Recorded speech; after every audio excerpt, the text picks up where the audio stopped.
I would like to first introduce first Kate Sachs, who is our writing consult. She is our writing support specialist who is recent. She's was hired specifically to work with our fully online psychology students.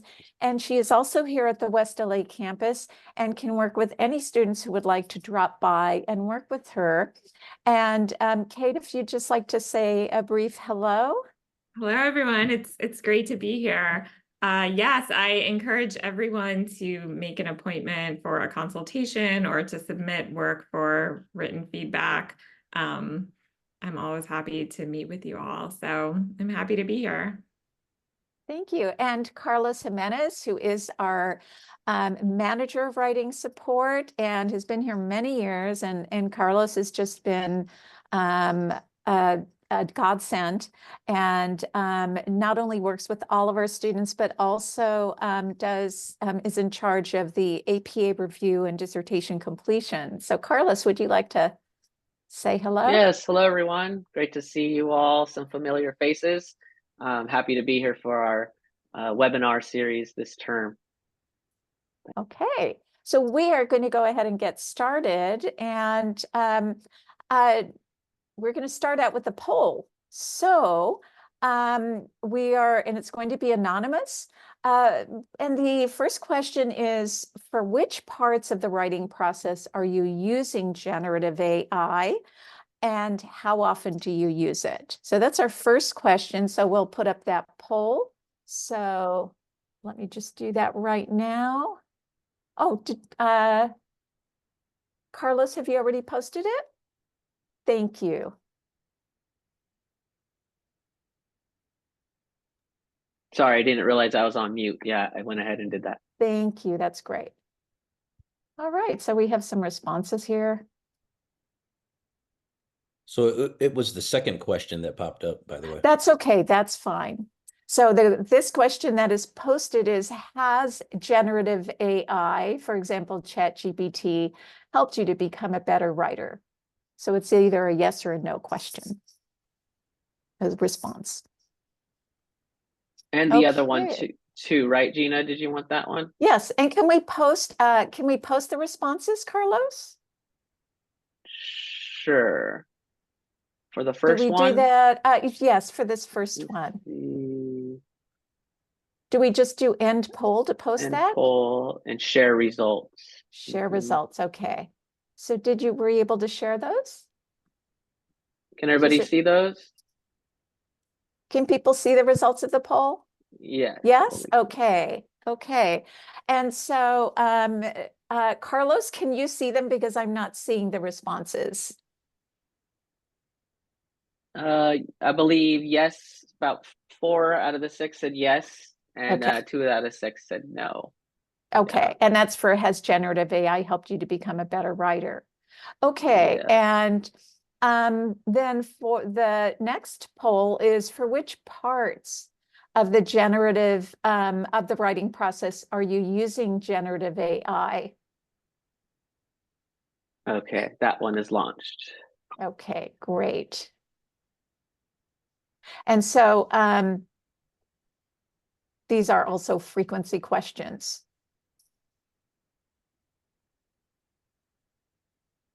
So for brainstorming, generating ideas, finding peer-reviewed literature, writing parts of papers that are most difficult. And again, this is all anonymous.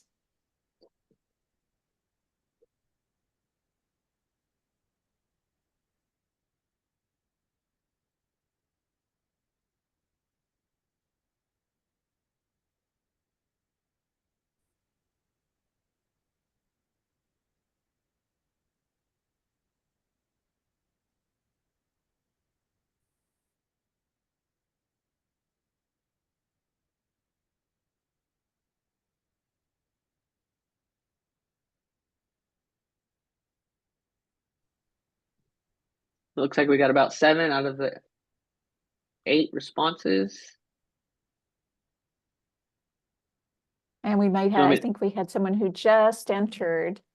Okay, there we go. So we have the 8 responses. Can you share the All right, results with sure. us, Let me go ahead Carlos? and end it, and I'll share the results there. Okay. So, um, yeah, it Looks like we have quite a few people who said never for the first 2. Is that right? Or sometimes, actually, mostly sometimes, with the first 2 for finding peer-reviewed literature and brainstorming. Usually, we have a few usuallys for organizing my ideas and never and sometimes revising my work. We have kind of a range there, correcting grammar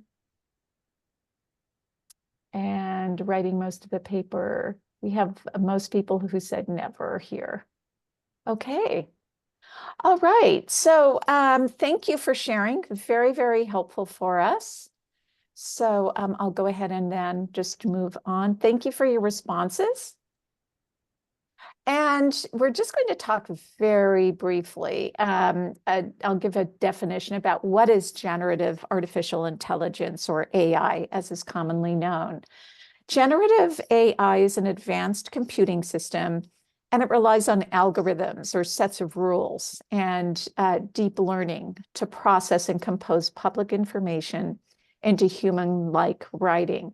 I want to emphasize public information because because generative AI does not have access to private information, such as peer-reviewed journals that require subscriptions. So many of the peer-reviewed journals that are in the library, ChatGPT and those kinds of tools don't have access to that information. So it has to be public information that can include governmental websites like World Health Organization or National Institute of Health.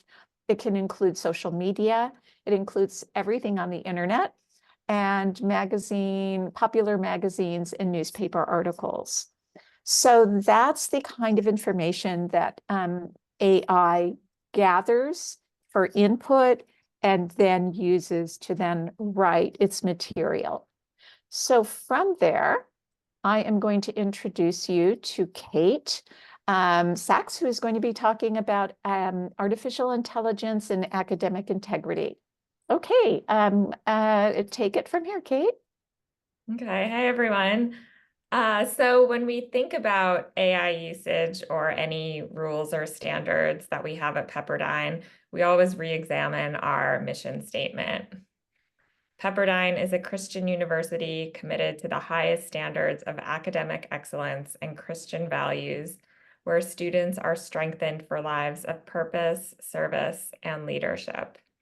So I wanted to ask you all a question, and you can jump right in or send a message in the chat. But how might our mission statement and purpose be connected to your academic work at GSEP? So you can jump in or send a message in the chat. Oh, we see a message in the chat here. Okay, Amma said integrity. Yeah.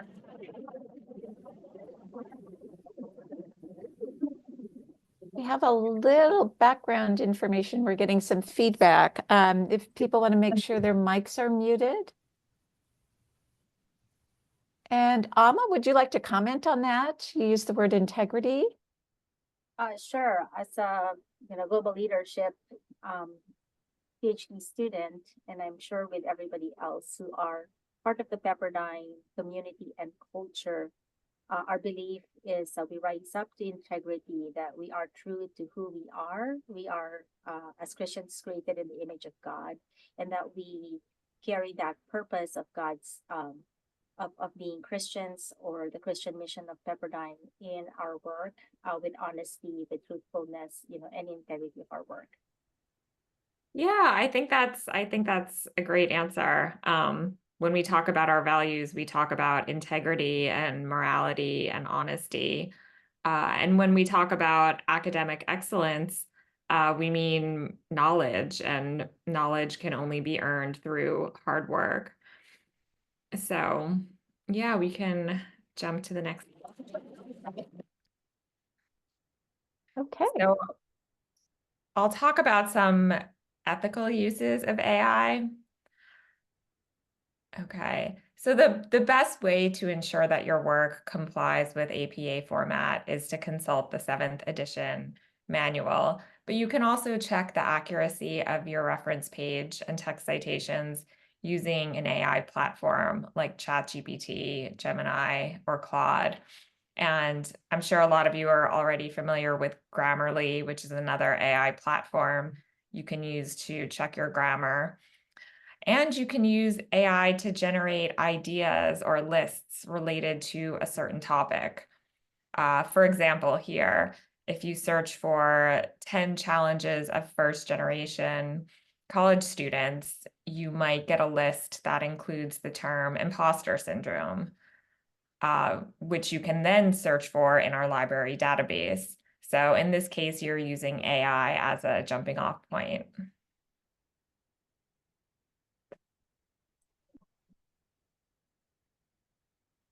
Some unethical uses of AI include using AI to write papers or even sections of papers, and summarizing or rephrasing text from your sources. So you can't enter a question or prompt with the intention of receiving text for your paper, because these are forms of plagiarism. Whenever you use AI text as your own. Thank you so much.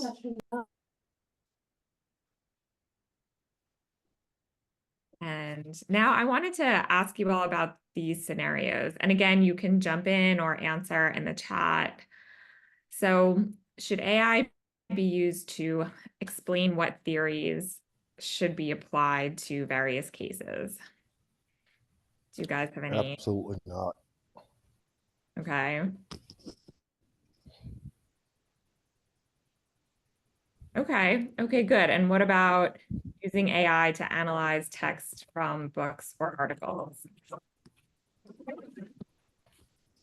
What do you mean by analyze? What type of information is it looking out for? Is it looking out for something? If I would say that if I'm using AI in order to generate, if I say, look, find me what's the most important, as opposed to me distinguishing it myself, unethical. Yeah, I mean, that could be an example. Or if you enter text from an article directly into a chat window and say, like, please analyze, like, what does this mean? Or can you summarize this for me? That would be another example.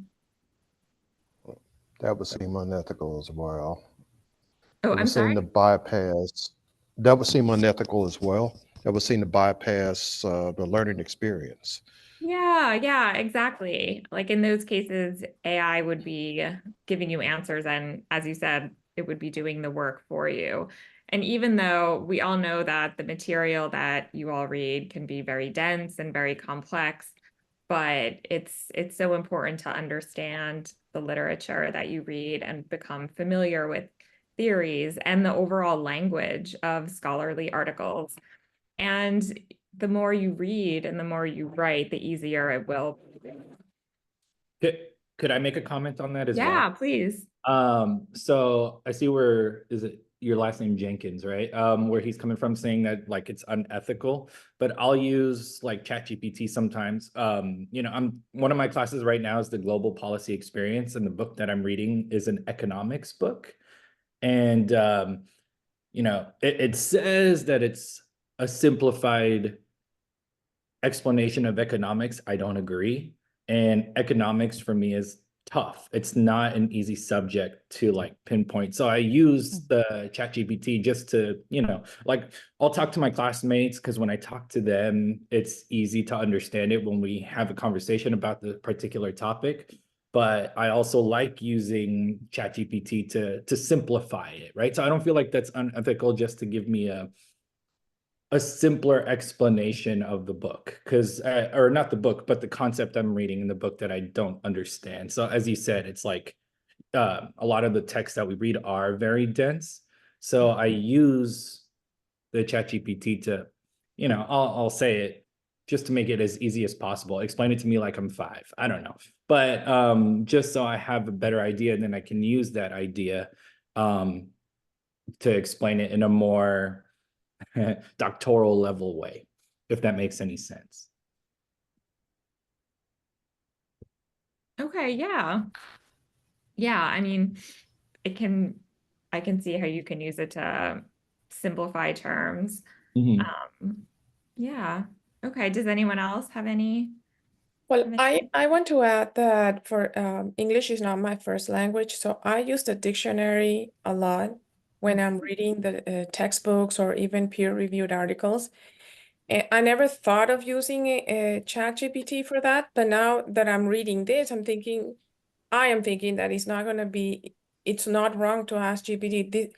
This is what it says. I don't want to make a mistake. Like, tell me exactly what it means. You know? Yeah, I mean, I think it's good to remember that, your most accurate and useful definitions will come from your source material and not necessarily from ChatGPT. And actually, Carlos is going to get into some ways in which AI um, is not as trustworthy as we might assume it to be. So we'll get into that. But yeah, I think for definitions, for understanding material, chat or any AI platform is not necessarily going to be like a completely reliable source, and we'll get into those reasons. Can I jump in, Kate, Please.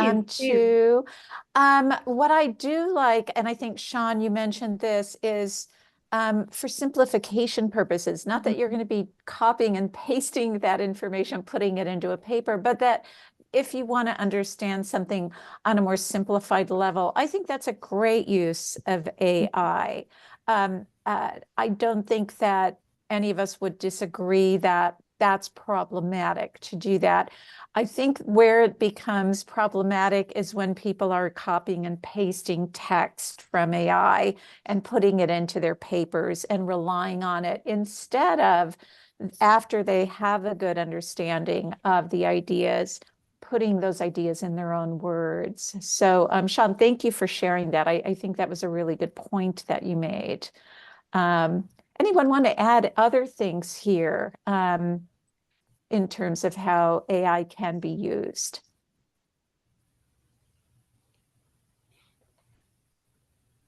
I mean, I have some pushback. go ahead, sorry. Yes. No, I have some pushback on using AI as a simplification tool. I can recognize, I'm bilingual, so I grew up speaking 2 languages. I can understand going to the denotative of the dictionary. When I'm looking at, if I take that example of just the denotative, that's breaking it down in a very objective way of letting me know how to understand and how to decipher a certain word. If I'm using AI, a platform that only pulls from whatever public information is out there, it's not necessarily giving me something that's objective. It's giving me basically a triangulation of different points of views. I don't know how well that can benefit somebody, especially when we do read dense material, but we read that dense material because there's an expectation that we're able to decipher that, apply that. So I'm very hesitant, and maybe part of that is because I'm almost 60 years old. Maybe that's part of the reason that I don't use AI. It's not something that I find to be valuable or, in my opinion, ethical. But I recognize the reason I signed up for this is because I recognize that a lot of people do use it, and I do need to be conversant with it and know what to look out for. If I ever decide to teach, I won't, but if I ever decide to teach, just some things to look out for, or to be able to understand somebody's argument. Understand if that argument is coming from a point of view of their personally deciphering the information, or if it's coming from the point of view that information has been deciphered for them and they're just parroting it back. Thank you. And is your first name Jenkins, or is that your last name? That's my last name. I go by Jenkins, though. That's my preferred name. Thank you, Jenkins. I really appreciate your input, and that does make me think quite a bit about some of the context for some of these things. I I suppose I was thinking about just some basic concepts for economics or statistics, but you're right that all of those articles and books that are assigned are there to be read. And that is kind of part of the academic journey and work. So thank you for your input. I appreciate that. Okay, and Kate, would you like me to go to the next slide? Yes, please. Thanks. Okay, so it's important to note that different professors may have different rules for using AI.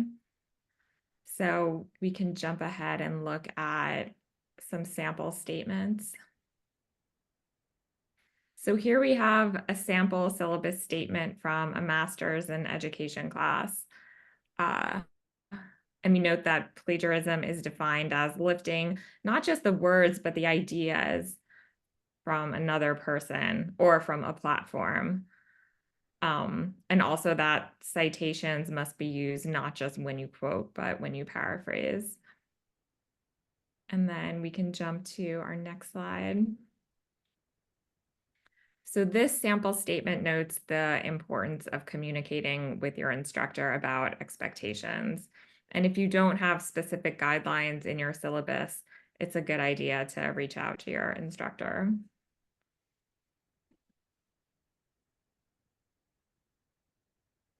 So Pepperdine does take academic integrity very seriously, and each professor has the authority to pursue formal resolution of academic disputes such as plagiarism and unethical use of AI. So some consequences can include a lower grade, a failing grade, failing the class and losing credit, or dismissal from the program.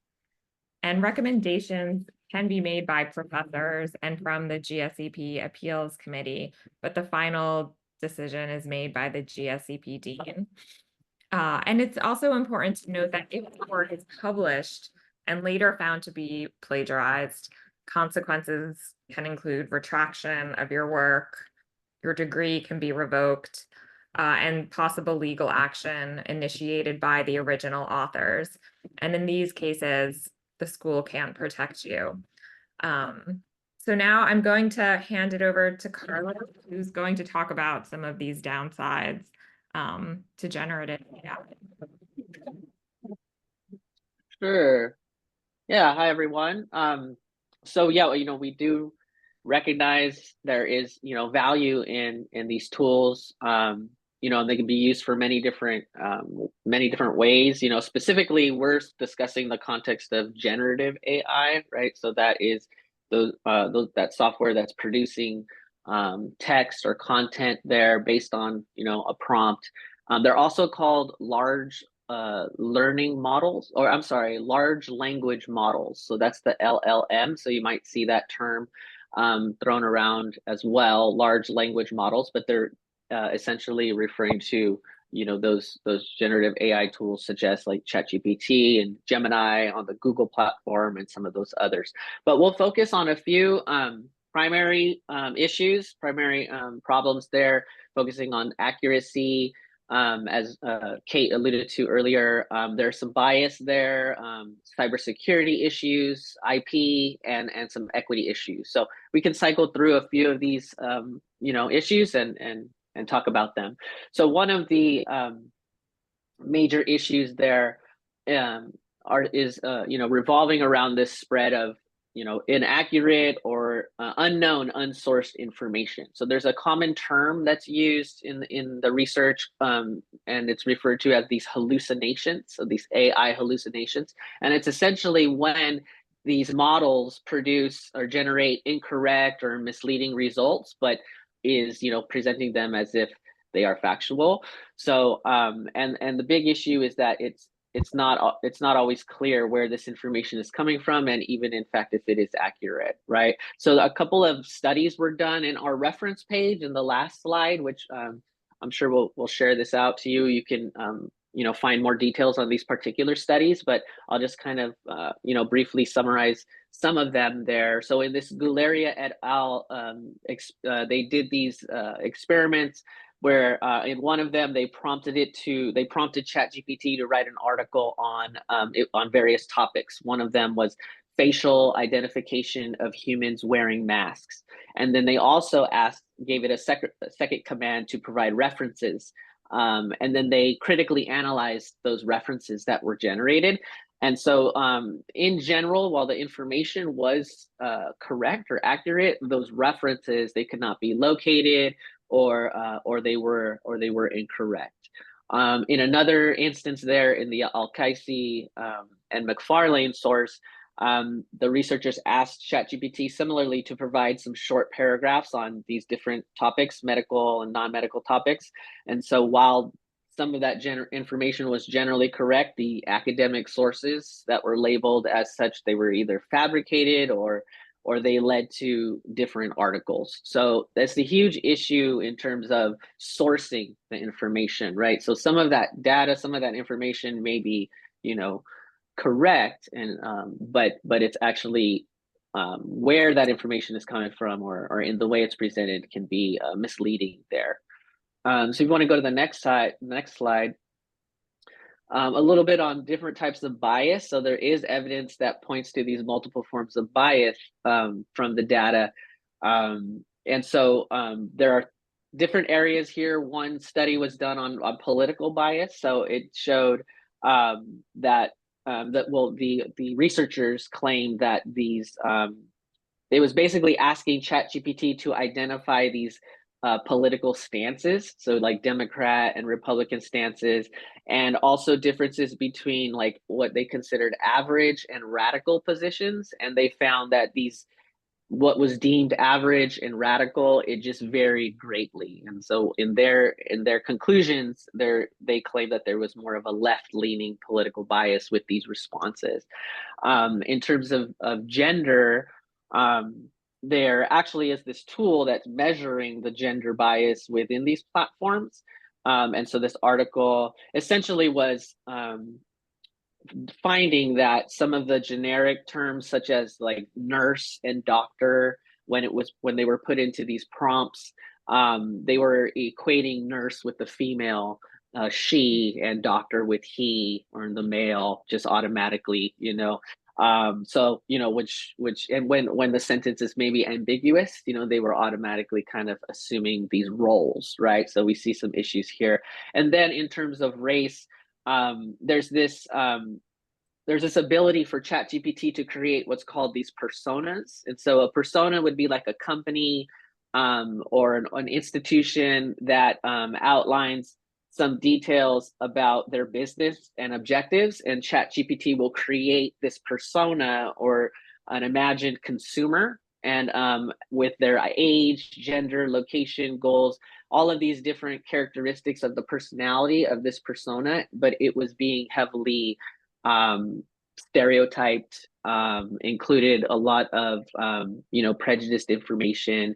And even with these like historical figures, they typed in some historical figures, and they were associating very stereotypical characteristics to these persons. So just kind of a brief overview of just some areas in which the prompts, the text that is being generated can be biased, can be subjective there. Another issue is cybersecurity. So not into a whole lot of detail, but they can use bad actors or malicious persons can use these generative AI tools to analyze code, which can then produce malware. Also creating, we know this more and more becoming frequent in these deep fake videos and the voice clones that can be used for fraud, and these things like virtual kidnapping. The code that is produced from AI can be susceptible to hacking. And it's also opens opportunities for theft when authors submit their work into prompts. So I've noticed that working with some of our doctoral students, some of them are putting some of their dissertation chapters and text into the ChatGPT prompt, and that could be problematic, because then there is a chance that that text can now be put out there into the World Wide Web, and now that can be maybe used to generate a prompt, from ChatGPT. So it's important to be very, very careful about what you are putting into that prompt. Maybe your reference list, that's not necessarily your authored work, but something like a dissertation chapter, you have to be very careful of what you're entering in there. Go ahead and go to the next one. Also intellectual property, so kind of building on that previous idea, there are many lawsuits by artists, writers, stock photo agencies and other scholars who are claiming that their data and their styles are used without permission to train the Gen AI software. And so we know this is, a form of theft and a form of plagiarism. And then the last one is the equity issue. So if you want to. Oh, did you want to say more about that? The equity. Oh, that's on the next slide. The next Thank you, slide, Carlos. sorry. Yeah. So there is an equity issue. So we, in terms of the free version, there is a certain limited amount of knowledge and data. So there would be it's only from, at this point, it's 2021 and earlier, right? For the information for the free version. So if there is current event info or questions related to current events, those are not going to be answered. So we know as time progresses, that data and that information is going to get progressively worse. Also, in terms of the paid version and the free version. So the paid version has more recent data, but it's $20 a month. So then you come into another issue there with equity in terms of the free version and the paid version. And also the way in which the prompts are constructed. So if the user is not well versed in the language, if the language is unclear or those prompts are poorly constructed, your results are going to be poor. So it's a matter of understanding, what language is appropriate, and then that, in itself is an equity issue. So, a lot to unravel there, but, those are just a few of the primary issues there. And if you'd like to, know more about those studies, you can find those on the reference page, the reference slide. So now I'll hand it over to Gina, who's going to show us some writing samples. So thank you so much, Carlos. Very helpful information. So we're going to look at some writing samples and try and determine what is really specific to AI. Can we detect AI writing versus human writing? So we're going to look at some examples and we'll see what you have to say about that. So we're going to look at the examples, and if you can think about determining which writing samples are AI generated and which are human generated, what are the most notable differences between them, and which information seems to be most reliable and trustworthy, and why? So let's take a look at some of those examples. So here we have one, and actually, if I could get someone to offer to read this sample, that would be terrific. Do we have anyone who likes to read aloud, who wouldn't mind reading this? Jenkins, thank you so much. I just remembered to unmute.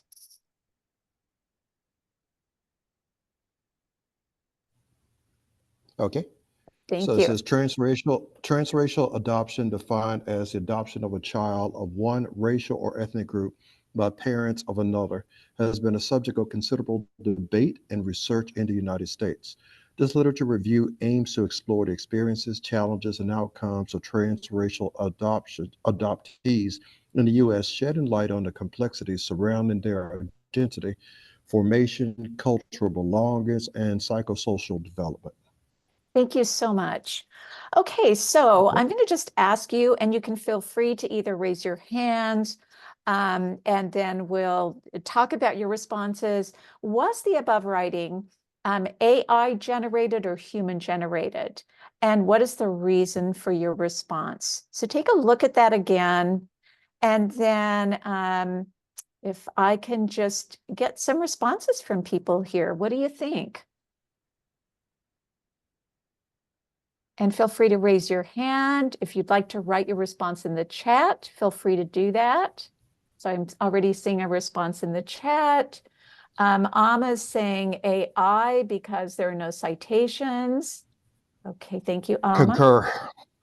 Okay, and someone concurred, and was that Sean? Jenkins Jenkins, concurs. thank you, Jenkins. Other people?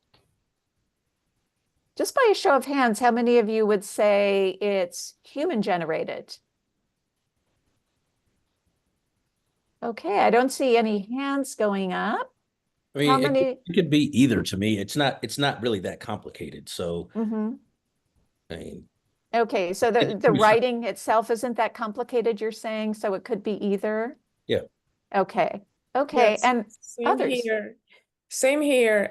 It could be either, but definitely no citations. Mhm. So Right, that's problematic. Yes, Yeah. yes. All right, and so let's compare that. So this was actually AI generated. And some general information here, but yes, no citations. Let's take a look at same topic and an introduction as well. And if someone wouldn't mind reading this aloud, and don't worry, you don't have to read the citations, but they are there just so that you'll note that. And would someone like to read? Okay, Yeah. thank you, Mina. Identity can often be difficult to understand due to the complexities of its nature. One's identity development can be influenced by a wide variety of factors, ranging from social constructs to core beliefs and values. Erik Erikson was the first person to explore individual identity development and proposed that it occurs in stages through the lifespan. Marcia further developed Erikson's model and conceptualized identity in two parts: exploration and commitment. The psychosocial influence on identity was also analyzed and taken into account. For transracial adoptees, identity development may be even more challenging due to the role their adoption may play in shaping their identity into adulthood. Okay, thank you. This is a Pepperdine graduate. And why do you say that, Mina? What is your reason? It's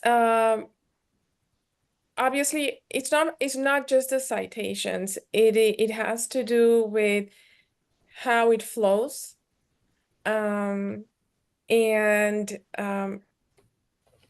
how it is starting from like a general. It's like a general sentence, and then it's narrowing it down to what the paper is going to be about. So. Yeah. Okay, so you're seeing some devices there that seem very human in terms of going from very general to very specific, citations as well. You mentioned coherence and flow. Mhm. Okay, other people, other responses. I concur with Mina. I think when you hear it, especially when she's reading out aloud, you can almost hear the person responding to anticipated questions from a professor, saying, "Okay, what does this mean? Where are we going here? What's the structure? What's the guidelines?" So there's definitely that flow there. So I concur. Okay. And just by a show of hands, how many of you say this is human generated? Okay, so I'm seeing several hands going up, and you are correct. This was written by one of our master's level students, and it is human generated. So I just want to highlight some of the differences here between these two examples, even without the citations.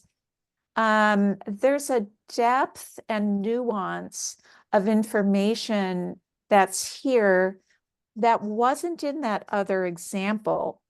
There's not as much specificity. Here, there's so much more depth, and the person is bringing in some history of this kind of theoretical development, and then is applying it to this particular subject.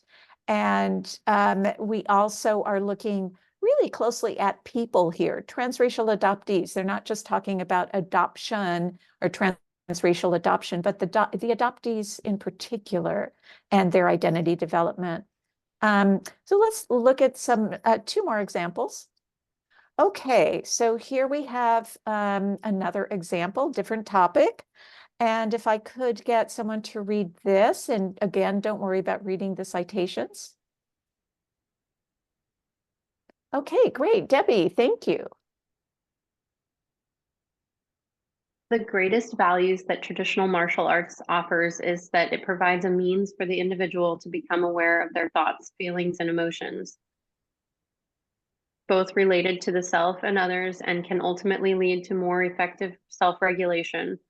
In terms of awareness of the self, learning martial arts, as with learning any new skill, requires repetition and learning of techniques in a physical sense. It is in this repetitive movement of forms such as kata, free sparring, and controlled breathing that one develops perceptual awareness and that a mind-body connection is formed. Okay, thank you very much. So again, is this AI generated or is it human generated? And why? It's human generated. Okay, thanks, Ali. And do you want to expand on that? Why do you think it's human generated? Well, for starters, it starts off with perhaps one of the greatest values when you're doing, I think anyway, from my experience, when you're doing AI generated searches, it doesn't say perhaps unless you're asking it to be, it's opinion based. When just starting off the word with perhaps one of the greatest, AI would just say some of the greatest or the greatest value because it's connecting a bunch of different information together and then saying here's the facts. Really interesting point. Thank you. Other responses? I just want to mention, like, as a student of Gina, I mean, it's a meal paragraph. So there's a main point, there's evidence. So AI doesn't do that. Sorry, I've been No, that's in your okay. class too many times. If we had time, I'd ask you to explain the meal plan, but I don't know that we'll have time. But thank you, Ama. And we have a response in here. Oh, Carlos just put in the That meal was me. plan. Shout Okay, out to the thank meal you. plan.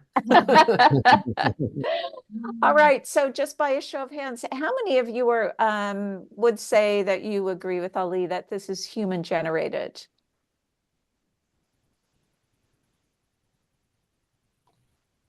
Okay, and how many of you say that this is AI generated? I'm looking to see, I'm not seeing hands either way, so maybe some are undecided here. But Ali, you are correct. This is human generated. So let's compare that to this one.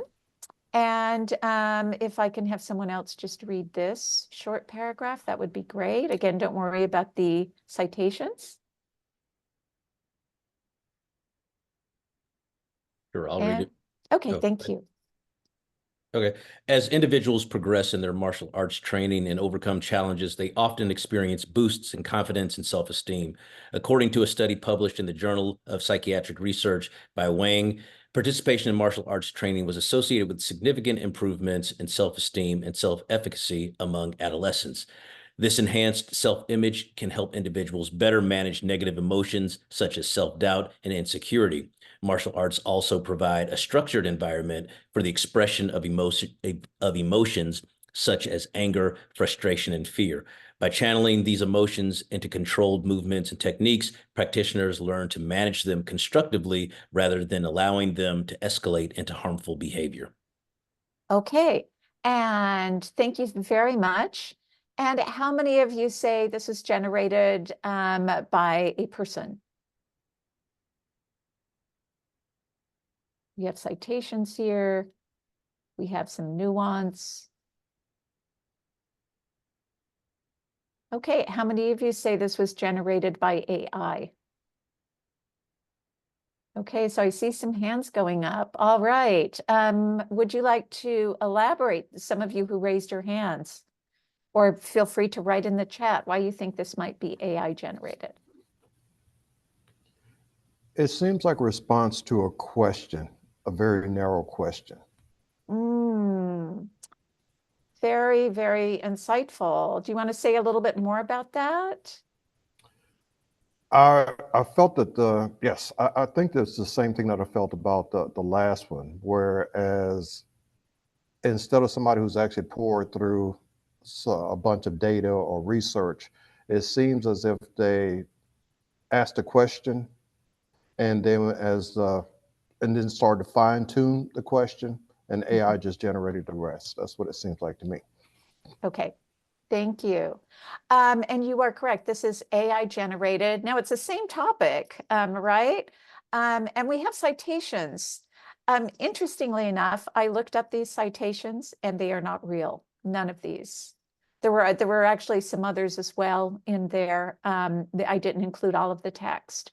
But that's another thing you want to check, is that when something's AI generated, it doesn't mean that these are going to be real sources. So that's pretty risky to use in a paper, because if your instructor wants to check these out, they're not going to be able to find where these came from.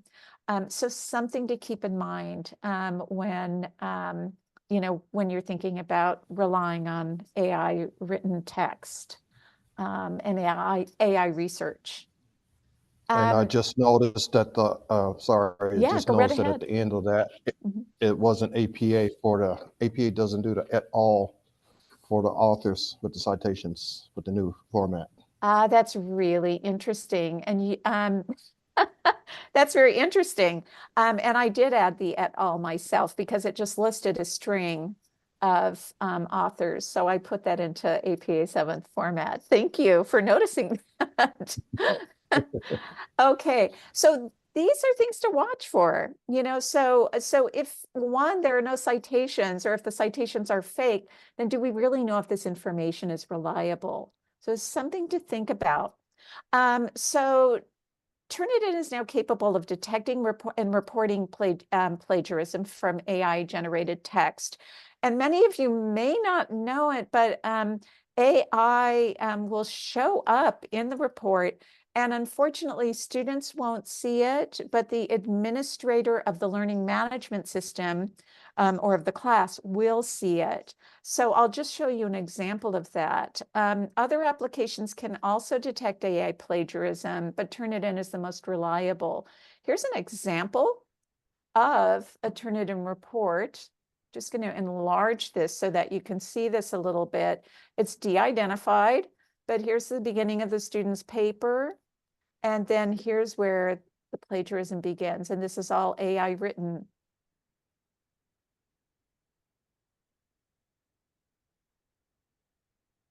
And so the score was 78% plagiarized. And students don't realize that those scores show basically that someone is plagiarized. It doesn't matter if it's written by AI or if it's from a published source, it's still considered plagiarism. So that's something to just keep in mind as you are writing and working on your academic career, that is detected. So given Pepperdine's mission and values, if you were the professor of this class, how would you handle this issue? And because we are really short on time, I'm going to just have you think about that. You don't have to say anything, but just think about what would that be like if you were a professor and you had all of your students working really hard, and then you see something like this? How would you respond as the instructor? How would you expect an instructor to respond? So I'm going to now hand this over to Kate, who is going to be asking you a question. Yeah, this is another open-ended question. And again, you guys, you can jump in or answer in the chat. But what would be gained, or what will be gained in your career by learning to research and write? And feel free to write in the chat. Are you talking about assisted? Are you talking about assisted, AI assisted, or just in general, without the assistance of AI? Exactly, yeah, without the assistance of AI. Critical Learning to thinking. research it. The critical thinking is one part of it, but to be able to synthesize, analyze information, and I'm big on application, to be able to actually apply the information. It's one reason why I am not a fan of AI. Exactly. Yeah, no, this is exactly right. To develop critical thinking skills, to learn how to apply theory and concepts that you've learned. And ultimately, the end goal is to become a better clinician, a better educator, a better leader, which is the goal of your program. So yeah, these are great numbers. Okay, now we do have a few more slides that we're going to go through, but at this point, we're going to ask you to do the exit ticket. So I am going to copy and paste the exit ticket into the chat. So there's a link that you will have, and there it is. So if you can click on that link and still stay on, don't leave us, but just go ahead and fill out that form to let us know if this information has been helpful and anything that you can suggest to us. And then we're going to be going through just a couple more slides as you're filling out that information. We have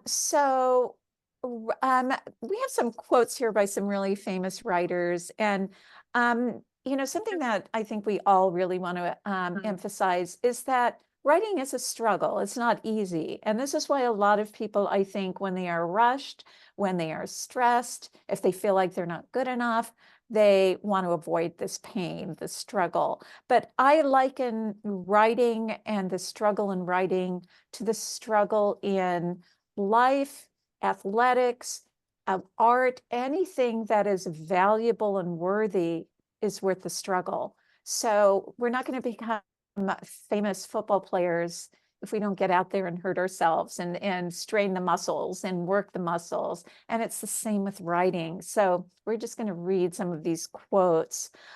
Kate, would you like to start with this one, the writing? Writing is an exploration. You start from nothing and learn as you go. That's from E.L. Doctorow. Right. And then this one, whatever the work is, do it well, not for the boss, but for yourself. And that's Toni Morrison. And then Carlos? Yes, Ray Bradbury said, you fail only if you stop writing. Okay. And then Kate, do you want to read this next one by Anne Lamott? Almost all good writing begins with terrible first efforts. You need to start somewhere. And Anne Lamott actually wrote a really great book.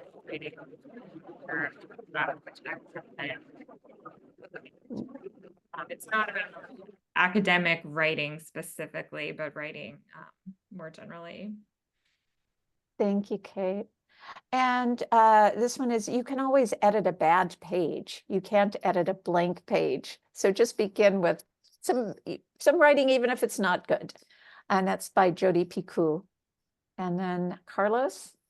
Sure, and the last one, the pages are still blank, but there's a miraculous feeling of the words being there, written in invisible ink and clamoring to become visible. That's Vladimir Nabokov.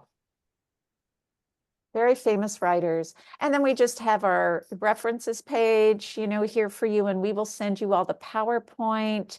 But we really want to know, was this helpful? And how can we make these webinars more helpful and relevant to you? So if you can finish up that survey for us. And then any final questions or words that any of you would like to make, as you know, you've been here with us for this last hour. I just wanted to add to the value of the Pepperdine education. I think, like, I am an English language learner. You know, I grew up in the Philippines, and Regina knows my writing journey. But I think we are robbing ourselves the opportunity of learning by using AI as a crutch. You know, I mean, I think there is a purpose for that. For example, you just want to be prompted, you know, but again, the most important takeaway here is we are feeding into AI. AI is not feeding into us. Oh, that's great. Thank you, Emma. Anyone else? Yeah, Jenkins. I have definitely learned a lot more about AI. I was suspicious of it before. Now I just have pure acrimony for it. We've had thousands of years of civilization where some of our greatest thinkers, the greatest philosophers, didn't have this type of rigor and structure as far as limiting creativity, limiting imagination, limiting expression. To me, this just seems as if it's Wikipedia on steroids. I say nay to it. I definitely like what Ms. Cruz Cabrillo said. This is just, I'm even more against it now than I was before. I won't use it. Thank you. I love that, Wikipedia on steroids. That's great. Thank you so much for your input too. I so appreciate you. Thank you, Jenkins. Thank you. Others, anyone else? Anything that you'd like to have questions about AI that maybe we can answer? I'll chime in here. This was great. Thank you. And I'm particularly interested, I know it's not maybe for today, but the question we skipped over of what should we do as professors when we start seeing these scores come in? It's really, especially last term, it was really alarming. And so, of course, we can have those conversations offline. But I know that as I'm organizing classes now, I'm getting a lot more creative on not relying just on written assignments, right? To be able to grade certain assignments. So it's a big conversation, but I also steer clear of it, and yet I have to study it because I teach AI and other emerging tech, but I also am not comfortable using it myself for all the reasons that we discussed, but I'm trying to open my mind to it. So. Well, thank you so much, Lena, and we really appreciate your input as well. So, and we're all in process of learning, so this is new for all of us, and it's happening very quickly, and we're trying to just kind of keep up with it here in Writing Support and help support you as writers, because we are here for you in a way that AI isn't. So we want you to know that you have support if you need that and if you'd like that. And yeah, I just wanted to mention, you mentioned faculty support. I know there are some things coming down the line in terms of like these types of webinar workshops that the IT team and faculty, like associate deans, or I know Gina can confirm, right? So those should be coming. So more support, will be on the way, specifically for faculty, in how to manage, these issues, because we know how it's so ongoing right now. So yeah, thank you. Thank you all so much for attending, and we wish you well. Please feel free to make an appointment with us at any time and get in touch with us if you have any questions or just want any support at all, because we're here for you.